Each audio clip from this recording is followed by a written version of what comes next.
I don't recommend that you start bashing the nation of Jordan and Jordanians, especially when you're living for free, illegally, without paying any taxes, visa, and in particular you're in debt because you owe the government of Jordan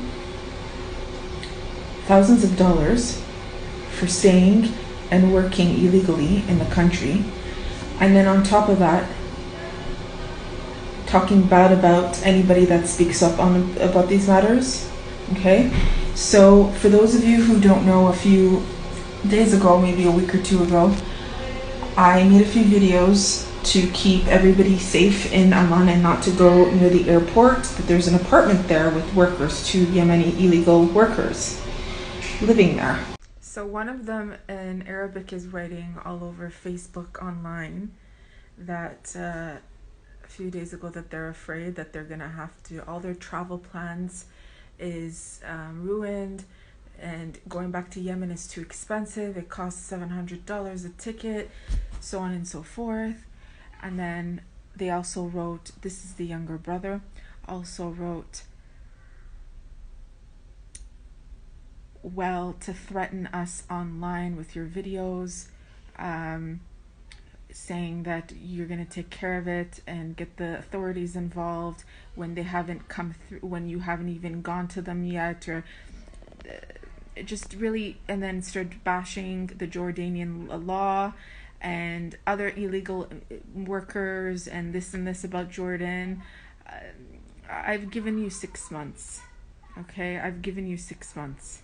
This is what I'm giving you. So what I'm saying is, these people, okay, are literally sitting in an apartment, working illegally, being fed for free, being paid, not living for free, harassing foreign women romantically to leave the country, hoping that they're going to pay for their tickets in life and, I don't know, probably even live illegally, but they're not understanding that if they go to Germany or any other European country, there's a heavy penalty of having to sit in prison for doing these actions. When in Jordan, I'm pretty sure the very first thing that would happen was they would have to get kicked out and just go back to Yemen. Okay, there's nothing wrong with Yemeni people. There is nothing against the country. But what these two guys are doing is they're using the excuse that Yemenis are reserved or traditional conservative people when you're living illegally in this country and you're harassing women and you're covering it up by reciting the Quran or posting things about the Quran is not going to be helpful. There is a law. There is an Islamic law and there is a nation law. Either one is not being fulfilled right now. Who am I to judge? I am not judging, but what I am doing is keeping myself safe and I am keeping others safe. And I know you're watching me because you're even writing on your Facebook in Arabic, curse her and her followers. I only have, he's talking about himself, 9,000 followers. So it seems to be an egotistical, angered, resentment, denial going on here. Okay, again, like I said, I'm returning in 6 months. I will never set foot there unless I have to show up there with the authorities. This is not a threat. This is reality. I live in Aqaba. Amman is 4 hours away from here. I'm going to be coming in less than 2 weeks with a plane. I'm going directly to the Amman airport. I'm not going to be going inside Amman, the city, or outside the skirts of Amman. So I cannot physically get there. And I am waiting. If you really want me to write a report on you and to show up or not show up, but get the police involved, to literally physically come in there and show proof that where is your legal work, and they see you and they kick you out. If this is what you want, you have 6 months. I'm going to return here. I'm going to live in Amman for 6 months, and I can do that for you. You see here with the Christian Egyptian guy that is in prison right now, he is legally in the country. He has a working visa. He pays his visas. That was not the problem. The problem was he's harassing people. He was harassing women. And when I showed up with the police and the authorities, I was in a van of maybe 4 or 5 police officers, men and women, and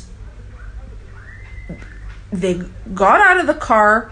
They literally saw the place I'm staying and where he's working, and the way he's talking to the police officer when he's asking for his legal work and his paperwork, and just having conversation with him.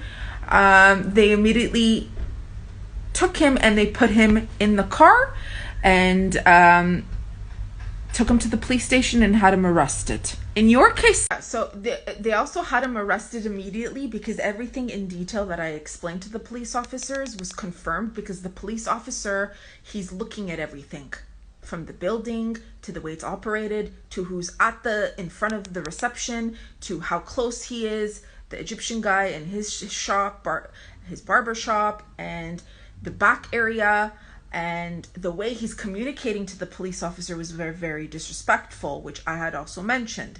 So my point is, I had to physically be there because they needed to confirm that this is the guy. Even if I have pictures, there's a law, there's a certain way on how to go about this in case it's the incorrect person. So like I said, if you want to continue this, if you want me to get the authorities involved, I can do so, but I'm leaving the country. And with all due respect, it is my personal business. You have a large family to take care of, like you're claiming to, you and your brother, and you have a wife and kids, or whether you don't.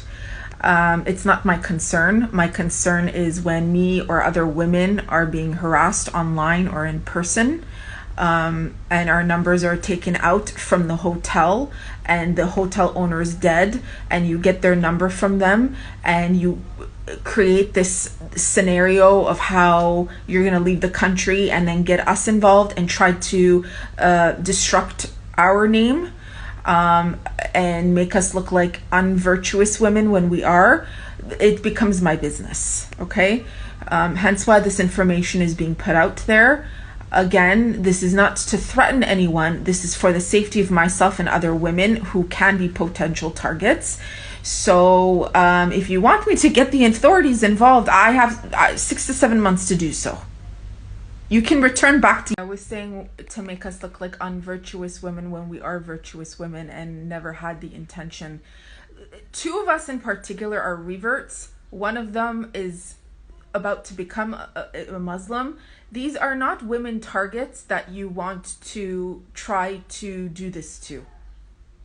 This is so wrong in the eyes of Allah. This is so wrong in the laws of Islam. This is so wrong in...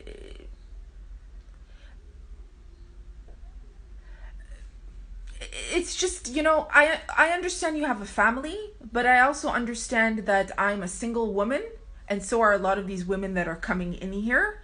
And using the religion and conservativeness of your culture is not a get-free green card in this situation. If you want to continue bashing, claiming that you've been seduced, or that this is seduction, or making it appear as though that the female is at fault, whether it's me or another woman, it just doesn't work. Because how was numbers taken? How were the numbers taken? Did these women physically give their numbers out? Did I give my physical number out? The answer is no to this. Steps were calculated.